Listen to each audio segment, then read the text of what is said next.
Let's have a little chat about self-sabotage. How do we know we're self-sabotaging? Why do we self-sabotage?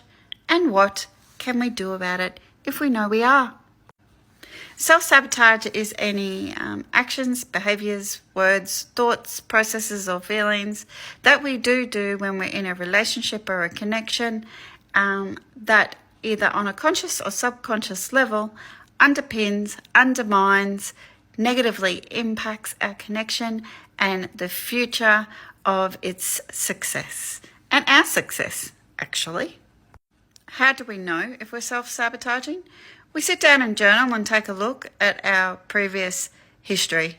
It's literally like a doctor would look back at the medical history. We're going to look back at our relationship history. We're going to look back at our thoughts, feelings and processes that we went through each relationship, and we're going to actually examine where they come from. And instead of looking at a blame culture of blaming another person, we're actually going to look at those particular moments in time in those relationships and how and why they ended, and either ask ourselves, what role did we play in that, or why did we make the choice to go down that path? It's really like pulling it apart to come up to a diagnosis of what is inside me that affected that outcome. To give you an example, and you may say, it's not me, it's all them. It's not always 100% them. It can be in some situations, but for the most part, some of us do play some sort of active role in the demise of a relationship. What you can do is actually pull apart, have a look at actually what went wrong, and it could be as simple as maybe you were choosing a particular type of person that does not align with your future success, your future love, and your future happiness. And that's as simple as where it starts. And that could be as simple as where it is. And you have to ask yourself why you keep choosing a certain type of person or place or situation that keeps repeating that pattern. Remember, we're looking for repetition to examine whether we're self-sabotaging. So once you've gone through your history and relationship history and really looked at potentially any areas where you may have played a role in the demise of the relationship, it's a question of what can I do going forward so that I don't self-sabotage anymore. What you can do is basically sit down and draw up a little bit of a chart, I guess, of this is what I would have done in the past. I would have done action A. I would have said these words. I would have experienced this emotion. Going forward, when I find myself going down a very similar path as I did in past relationships, I'm going to take an alternate course of action. I'm going to try and do something differently.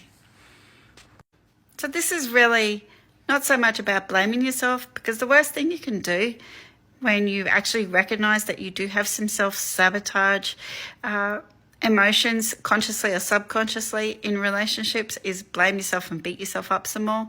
What you can do is recognize that it's there and actually come up with more of a remedy, more of a solution on what I can actually do in the 3D that will change the outcome and help me heal.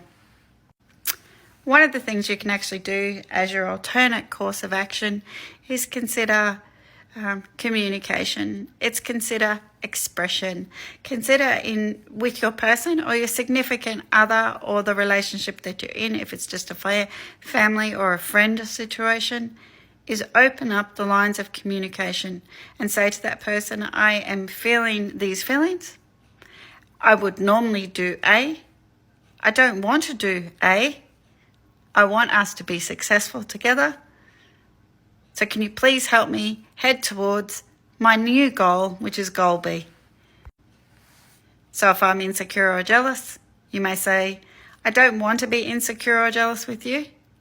I am being triggered in this relationship. Remember, it's not about blame. It's about recognizing the behavior.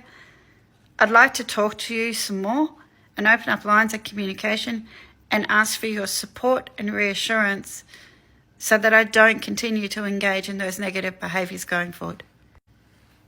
Sounds a little bit too easy, but remember, it all starts with recognition, and it all starts with looking back at what about you or what's inside you, what trauma you've had, what feelings you have that may be, and I said only maybe, contributing to self-sabotaging behaviour. recognizing that they're there and talking to the person that you're in a relationship with about going on the healing journey with you. It's all very possible, you know. You just have to believe.